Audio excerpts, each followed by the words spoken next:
My name is Ethan Kaiser. I am a scientist and an atheist. And my question is, since the Bible has been scientifically disproven as far as all the claims, theory of evolution, archaeology, Noah's Ark, Adam and Eve, since we know this didn't happen because of our science nowadays, my question is, how do we have, according to the Bible, how do we have free will if God is this omniscient being that knows everything about us, everything we will do, and he pretty much knows our outcome before we're even created. So he creates us knowing everything we'll do. Since we can't surprise him by our actions, we have no free will. Our choices have been predetermined, and that the act of judgment is completely immoral because he knows what we're going to do. Nothing can surprise him. That's my question.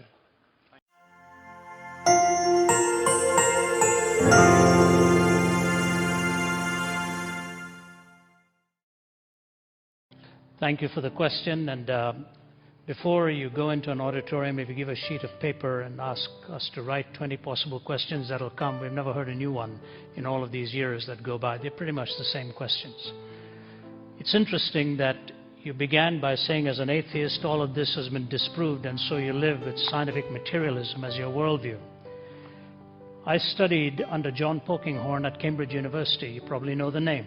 One of the world's leading quantum physicists, who came to exactly the opposite conclusion you did while being the dean at Queen's College, Cambridge, as a quantum physicist, taking the same data you did.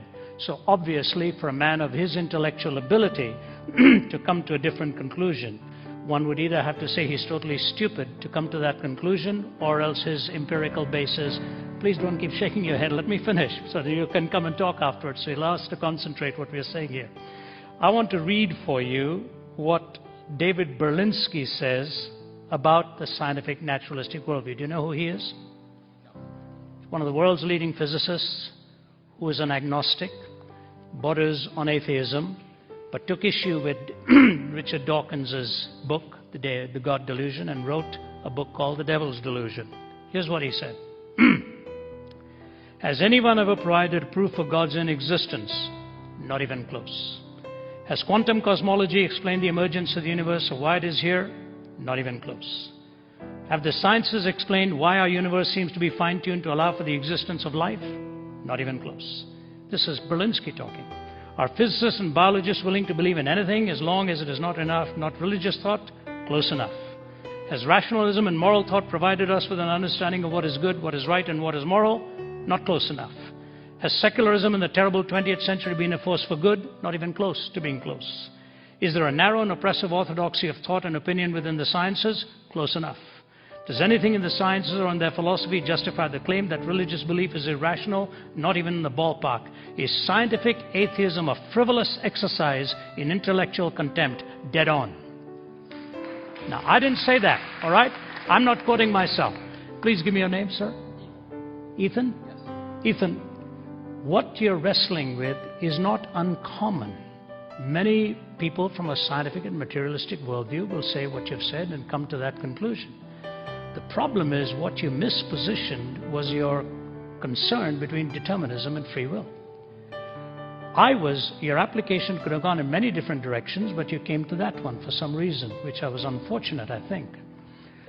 At Cambridge, I listened to a talk at the Lady Mitchell Hall in 1990 by Stephen Hawking. As you know, he can't speak. He uses a speech synthesizer. His whole talk was on determinism and freedom. And you know what he concluded? That the tragedy with scientific materialism, if we take its assumptions, is that we are not free, we are totally determined.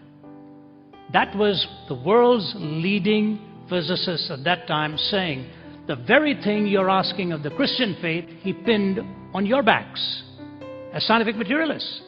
You can go right online and trace it. Lady Mitchell Hall, 1990, somewhere around March, April, May, that time I was in attendance.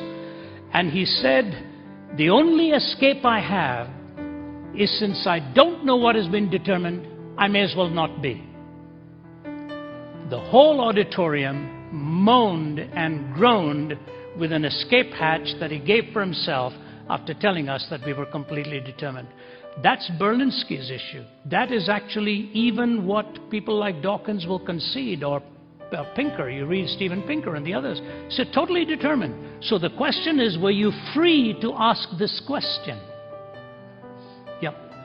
I don't believe any of us actually have free will because we are strictly material. So you're actually, as a machine automaton, asking me this question? We are all made up of our past experiences.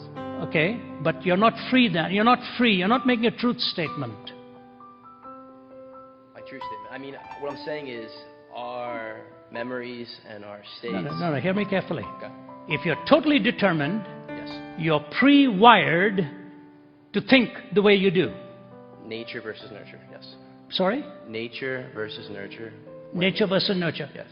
Regardless, the nurture may provide a different environment, but the Sure. nature is you're hardwired Yes. to come out with a certain conclusion. Out of flux, nothing but flux. You know, what you put into the computer, ultimately is going to come out.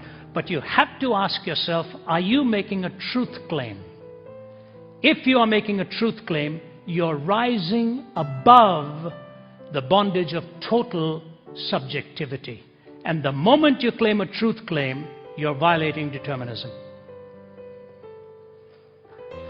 And so I just leave you with that, and let's meet afterwards. Hey, Ethan, we want to chat with you. You know, you're the kind of guy we come here for. So afterwards, you come here and we'll chat with you. Come here, give me a shake hand. Bless his love. Thanks, buddy. Thank you.